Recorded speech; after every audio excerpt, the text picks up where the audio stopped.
So, obviously we're in tier 3, but we've been in lockdown for most of the year. How's that actually impacted a lot of your, well, music stuff alongside university? Music stuff, yeah. Yeah. It's been a funny one on the music front because the project that I'm in, My Pet Fauxes, we kind of started the year on a real high. We played a sold out show at Metronome, which was really crazy experience. Really felt like we were going somewhere, and then suddenly Everything's lockdown, closed. absolutely nothing happening. Yeah. And I think much like everybody else, we ended up doing a lot of kind of stuff online, just trying to get content out. And it was kind of nice in a way to feel like we were connecting with the people who had kind of met us along the way up until that point. But it quickly got to a point where it was quite difficult to keep trying to put out content when we couldn't meet up with each other, we couldn't be in the same room. And then eventually, off the back of an online gig, really, which was really strange experience, a label that were just starting up decided to sign us. So we kind of then found ourselves kind of writing quite a lot, writing remotely, which was a bit different to normal, I guess, like we couldn't be in the room. But that was, I guess, one of the benefits of it all really was how much time we all had to write and work on kind of new things. I realized that was quite a long answer. No, it's fine. Long answers are great. How does your writing process usually work, ignoring the whole having to do it online thing?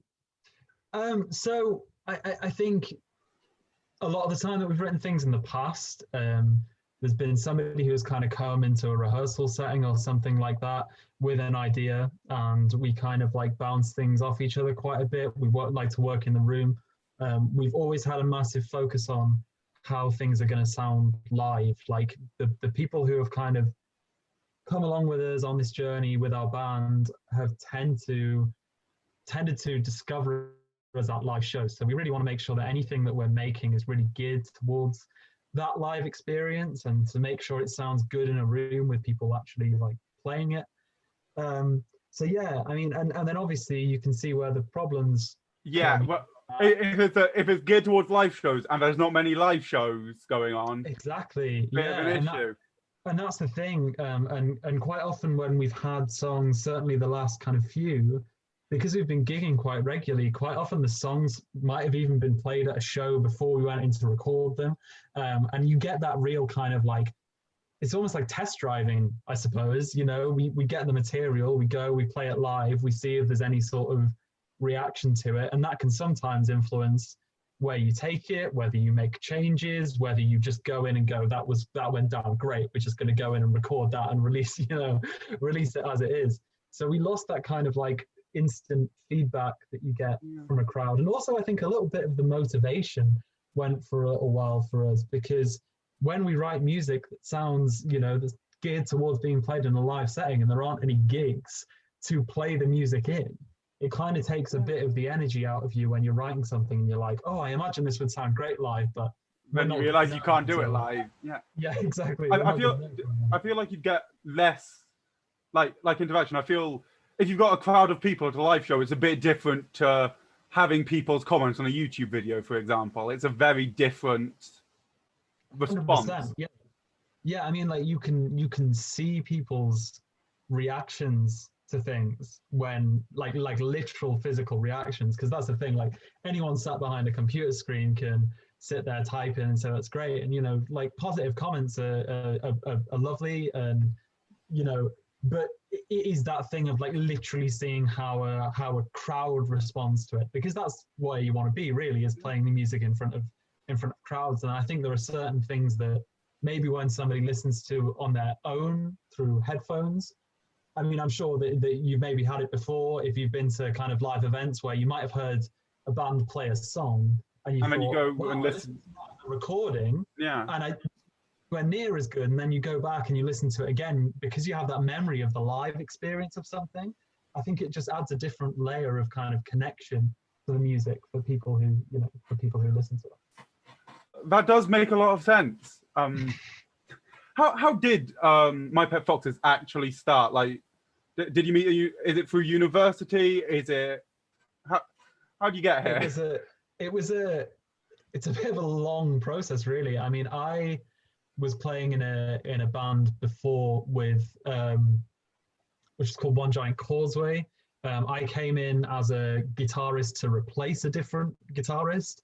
In that band, there was a guitar player called Akeem and a guy called Aaron on the drums. Aaron then was starting a new project as the front man, as the singer.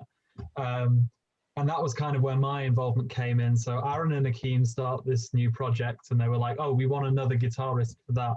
And we've been, honestly, if you go back and flick through our social media for long enough, you'll find that there's been a lot of different faces and a lot of different people involved with it over the years. But I guess the core of it, since I've been asked, has always been me as a guitar player and Aaron the singer. And so yeah, we kind of met through the Nottingham music scene, really. Like I think both the band I was in way back before I even met Aaron and Aaron's band were both involved in the competition called Future Sound of Nottingham. And I think that kind of gave both of those bands a platform. We kind of became aware of each other.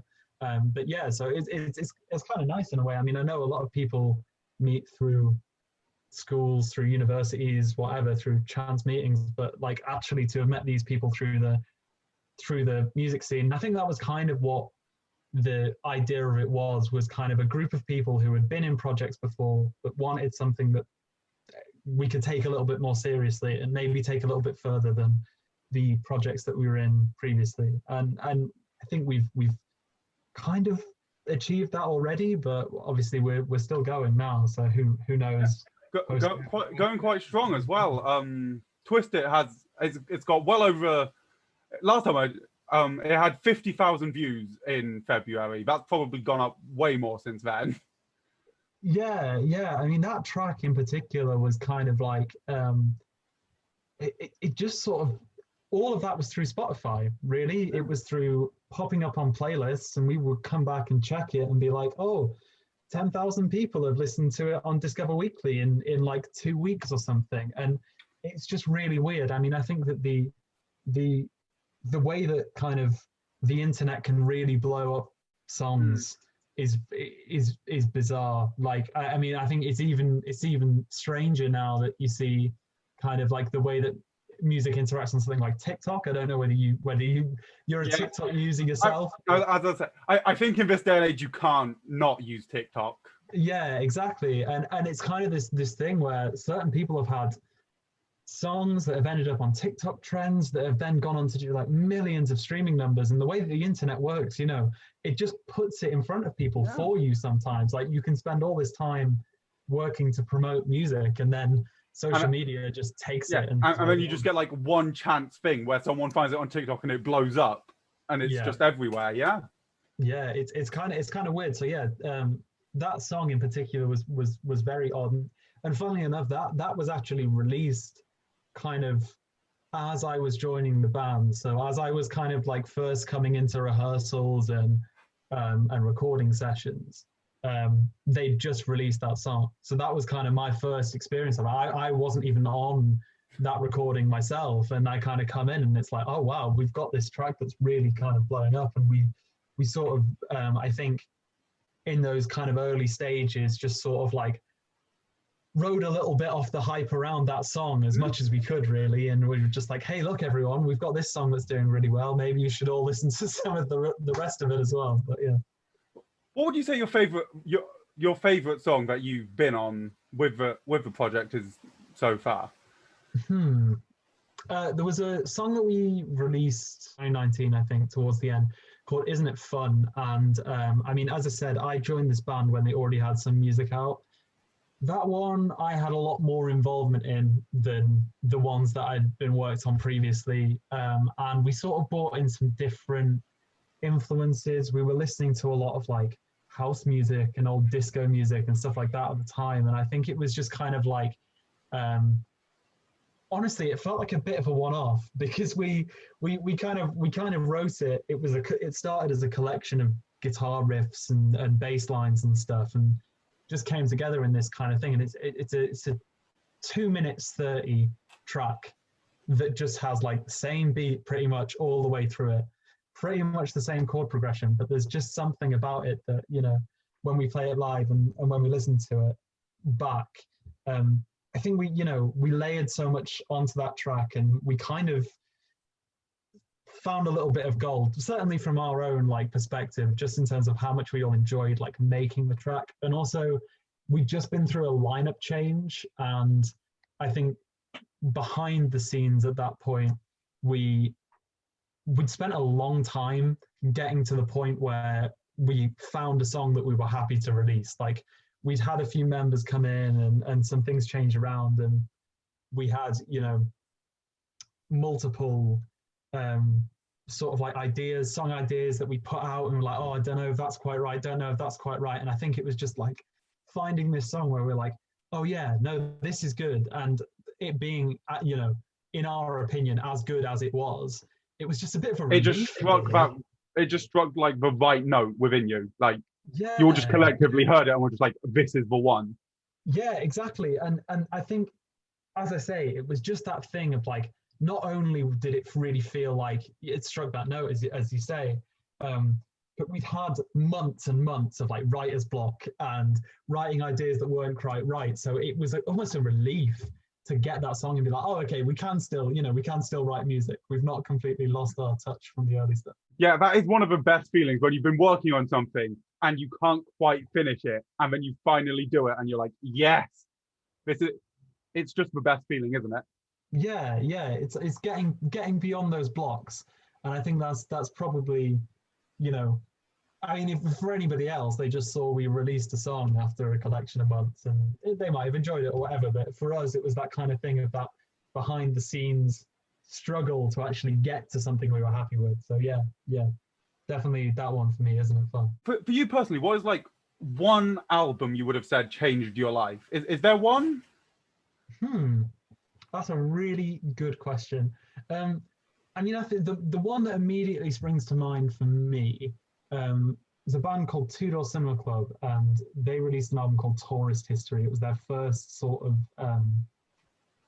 it was their first album, and it was the first album I ever bought and like owned and was inspired to actually go and kind of spend money on, because it's kind of weird. I mean, you know, I'm 21, and the last kind of decade has been that kind of like introduction of Spotify and whatever. But when I was 12, like buying CDs was definitely still a thing, you know? So there was something about kind of buying that album, but also like before that, I just listened to like pop music and the charts, and like there's nothing like wrong with that. And as I've got older, you kind of get over that sort of, oh, all chart music's just like mass-produced rubbish, because you get a bit out of your quirky teenager phase. Exactly. But I think that the thing, that quirky teenager phase is so defining for any musician, because I can remember with the Two Door Cinema Club album, I listened to it and I was like, wow, they're doing like that thing with guitars, and that thing with guitars that they were doing sounded really like different to anything I'd ever heard before. And that was kind of like, for me, the kind of thing where I was like, you know, I'd played a bit of guitar for quite a few years, but then that kind of started off my like indie phase, where I joined bands at school when I was like 13 years old, and we, you know, bashed out horrendous covers of the Arctic Monkeys and that kind of thing. But, you know, that got me into playing guitar, which then eventually got me into more bands to where I am now, to doing a music degree on the side. So yeah, I think, you know, that's one album that particularly stands out for me. But there's been lots of kind of like, as I'm sure is the same for you, every couple of years you'll hear an album that'll make you go like, yeah, wow, just, you know, this like, is just I mean, I think that's one of the great things about music, is like every now and again something will come along that will just get you really inspired and really interested in jumping into back into kind of like deep phases of listening or playing or whatever, you know. That's one of the best things I'd say about the fact that you have a lot of digital music nowadays. You can just chuck on your Spotify mix of the week, and you'll find stuff, and you're just like, this is really good. Not heard this before. I mean, that is the definite benefit of like the streaming thing, is that suddenly it's so much easier to find things that are new, and you don't have to have that commitment of like, oh, I'm going to buy this entire album, I'm going to spend this kind of like money. And honestly, it's good for people like us, because as we were talking about before with that song Twisted, obviously you saw the kind of like large streaming numbers that did. That will have just been popping up on people's playlists. And it's the fact that people take that chance to go and like seek out and listen to new things, that eventually they might come across us in a way that, I think if they had to buy our singles for £5 a go on CD. If you've got £5 to spend on a single CD, you'd probably take someone you'd already knew and liked the music of and taking the risk, because at the end of the day, money doesn't grow on trees. We don't all have... No, exactly. Yeah. And that's the thing. And I mean, for all the kind of like negative press that Spotify gets for underpaying artists and all of this kind of thing, which I think is valid, people have to remember that, the internet has been an amazing tool for people like us being able to promote our music for free. Basically, you can, well, not necessarily always for free, but for a very small amount of money, you can kind of get yourself out onto distributors. You can set up an Instagram and a Facebook account and whatever for free. And as long as you're kind of like committed to working at it, and it's made it so much more accessible for anybody to at least try to become, a musician. So going into next year, what plans do you guys have for the future? So we are just about to release some new music. We've been recording kind of over the past year a new EP, which is like exciting, very exciting. We've tried to push the boundaries of the stuff that we've done before. So early next year, you'll be seeing a lot from us. There's going to be sort of a couple of single releases, an EP coming out. So we're dropping quite a lot of new music. Obviously, there's kind of like talks of some socially distanced gigs, somewhere we may actually be able to gig properly, but we don't really know about that yet. So yeah, I mean, we're planning what we can really. But new music is the first thing that's going to happen. Most definitely. You played Splendor last year, which Ethan would shoot me if I hadn't brought up. So, how was that as an experience? Amazing. Yeah, I mean, the funny thing with Splendor was obviously I mentioned this FSN competition thing that a couple of our bands have been involved in before, which, as you may know, the kind of the prize for that is a slot at Splendor, but we were given the kind of like the final slot on like the local artist stage, and we just got a random email about it one day in March, and we kind of like looked at it and we were like, oh my god, because we we're all local, we're all from Nottingham, so like whilst obviously playing huge festivals is a dream, like Splendor's probably the first one that a lot of us went to. I can remember going, I think 2014 or 2015, watching Jake Bugg headline it and that kind of thing, and you just thought, oh my goodness, yeah, I mean it was just kind of like for local lads to be on the Splendor lineup. And I can remember walking around town, like going on nights out, which obviously thing of the past as of late. And kind of like seeing our name on posters around town, which was just like really surreal.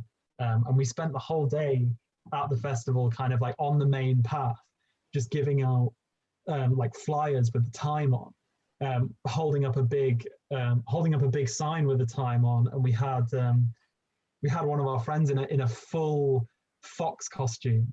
I think I saw that in some of the videos from it. Yeah. So iconic. So we bought that costume for festivals, so that we could catch people's attention, kind of draw them in. And we got to kind of like, just before we were going on, we went to stand around the side, and the side bit of it's kind of like a little bit closed off. So I didn't really know kind of like that people were going to turn up when, you know, there were a few people in the courtyard or whatever. And then literally 200, 300 people just kind of like stream in. And then I walk out to the stage and we're playing in front of a proper crowd with people jumping up and down, some people singing words along to the songs, which was one of the first times I'd ever seen that happen. So yeah, it felt really kind of monumental for us. And I can't, you know, we've done lots of amazing shows, but I think there's something about hometown shows and kind of like shows in sort of like high profile local festival things that just felt, you know, just felt amazing. And the show was great as well. Kind of we were in a really kind of like dense run where we had a lot of shows. I think we actually played Tramlines Fringe in Sheffield in the afternoon at like 1:00, drove back to Nottingham to go and play that set. So we were in kind of like, we're in good form basically, you know, as well. Got into the swing of it. Yeah, we played so many shows at that point that we were just like, you know, rattling them off. And when you're in that kind of like zone, it's so much easier to appreciate the experience and not kind of like stress too much about, oh, is all my gear going to work for me? And is my, you know, am I going to play all right? Because enough test shows before that one to just turn up and like do our thing and smash it out. So yeah. I mean, yeah, I suppose if you already know the gear works because you've just done a show about like 6 hours before, I think you're probably set. Yeah, and that was the thing with it. You know, we drove off to Sheffield, we played this show, and I mean that was bizarre as well because we played in this. It was a similar sort of thing. We were playing in this pub, and then suddenly, sort of like 80 to 100 people kind of walked in just because they heard the noise from the street and that kind of thing. And it was like we played two, you know, by our standards at that point, really big shows in one day. But yeah, it was just such an experience and such a kind of time to look back on now with the videos that we have of it as well. So you had Metronome, which is sold out 400 people. You've got Splendor, a couple of hundred. The one in Sheffield, which is another 100. Are those the biggest shows you've done? Have you had anything? So at the start of, this is the thing, the Metronome one was crazy, but there was a Beat the Streets festival at the start of the year. Was another like kind of weird story because they we weren't supposed to be playing the festival at all. Like we hadn't been asked, and they had a kind of like mystery artist Rock City slot going. Yeah. And literally on the Thursday, we were told, would you be up for playing Rock City at 8:00 on Sunday. Yeah. And I was in London at this particular time, just by chance, and I had to sort of like change my plans to come back because that's another thing that I think Rock City is one of those things of, if you're from Nottingham, that's one of those things of if you're from Nottingham, you have at least been to Rock City at least once. Yeah, exactly. Like, it is the gig venue. It's also the place that, you know, me and my friends used to go out on club nights when we were sort of like 18. I mean, it's kind of bizarre when you go there, you know, and I having played it, going there to play it is just a really bizarre experience because it's so kind of like familiar, but it also suddenly, when you're stood on the stage and the crowd is in front of you watching you, it's a very kind of like different thing. But I mean, what an unbelievable gig venue. I mean, I can remember being stood on the stage a couple of songs in. I kind of like, I'm a backing vocalist, but I do some of the kind of like in between the songs, like talking bit, and I was like, how's everybody doing on the floor? And for the first time in my life, how's everyone doing on the balcony as well? Because we hadn't played a show with two levels. Before, where there would have been two levels, and I mean that was kind of just, I mean, it's strange to look at. When, you know, to look out on, where you see kind of like the crowd on the floor, and then you look up and there's also people staring down at you. But yeah, the atmosphere was unbelievable, and that was, you know, that was the biggest show we've ever done, I think. And it was nice because we've knocked around the Nottingham music scene long enough now that people were there to see us, and you could tell they were singing words along, mosh pitting to the songs. I mean, like, when I was like, if you told sort of 14, 15-year-old emo phase Ben that there would be YMCA? a little bit. Yeah. I mean, I think I was more of a scene kid myself.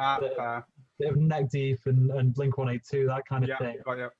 But I mean, I also loved like Slipknot, like Korn in that stage. But I mean, you know, it was going to those shows when I was younger and knowing that feeling of like throwing yourself into people in a mosh pit, like it's something else. Like, to feel that committed to the music that you're listening to, that you're going to just kind of like absolutely go crazy. And yeah, I think if you told me when I was sort of 14 or 15 that there would be people at a show watching my band and reacting in the same way, throwing themselves about in mosh pits, like, I wouldn't have believed you. But I also, you know, would have just spent the next sort of 5 years being stupidly excited for when that happened. I mean, yeah, it was really surreal. And I mean, that happened at Metronome then a few weeks later, actually. I think it was about 4 weeks. Yeah, so a month after we were playing Metronome, and the same thing was happening again. And I just, yeah, mosh pits for me were always going to be the sign that we were the sign that you'd made it. Yeah, exactly. That's what I've been waiting for. And there's kind of like, you know, we you know, we're an indie band, but we have our few little heavier moments.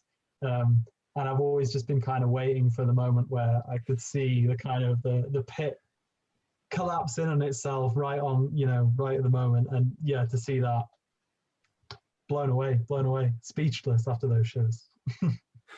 Thank you for coming on so much today. It was great to have you. No problem at all. Thank you for being such a welcoming host. That's some very interesting questions of me. Yeah. Thanks so much for being here, and I do hope to see you again soon. Absolutely.